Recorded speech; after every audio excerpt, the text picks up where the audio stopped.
ইনকিলাব মঞ্চের মুখপাত্র জনাব উসমান হাদির উপর ন্যাক্কারজনক হামলা চালায়। এতে তিনি গুরুতর আহত হয়ে বর্তমানে রাজধানীর একটি বেসরকারি হাসপাতালে চিকিৎসাধীন রয়েছেন। উক্ত ঘটনার পরপরই ঢাকা মেট্রোপলিটন পুলিশ হামলাকারীদের গ্রেফতারের জোর প্রচেষ্টা চালিয়ে যাচ্ছে।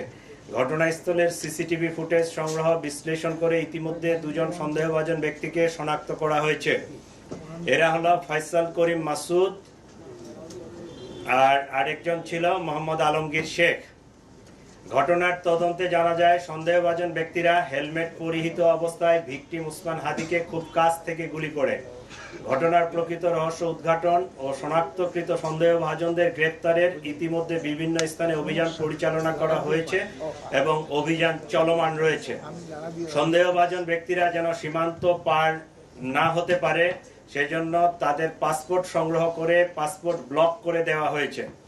সীমান্তে অতিরিক্ত সতর্কতা জারি করা হয়েছে। এছাড়াও সন্দেহভাজন ব্যক্তিদেরকে গ্রেফতারের সহযোগিতার জন্য গণপ্রজাতন্ত্রী বাংলাদেশ সরকারের পক্ষ থেকে 50 লাখ টাকা পুরস্কার ঘোষণা করা হয়েছে।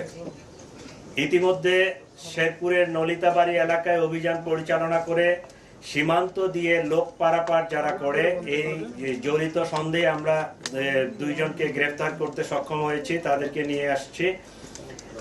আর র্যাব মোটর সাইকেলের যে মালিক মনে করছে এরকম একজনকে র্যাব আটক করে আমাদের হাতে সোপর্দ করেছে।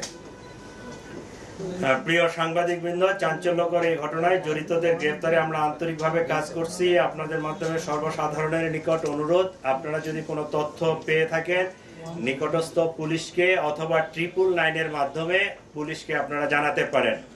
আপনারা আরো জানবেন যে সেই অপারেশনের দিনে যে মোটরসাইকেলটি ব্যবহৃত হয়েছিল এটা আমরা উদ্ধার করতে সক্ষম হয়েছি। আমাদের কাছে যেটা মনে হচ্ছে সেটা হচ্ছে, আপনারা তো জানেন যে হাদি হচ্ছে ইনকিলাব মঞ্চের অন্যতম একজন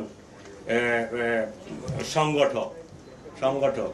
তো এইটার যারা রাইভাল, যারা এটাকে পছন্দ করে নাই, যারা এটার প্রতিপক্ষ, তারাই তাকে টার্গেটেড একটা কিলিং করার জন্য এই হামলাটা করেছে।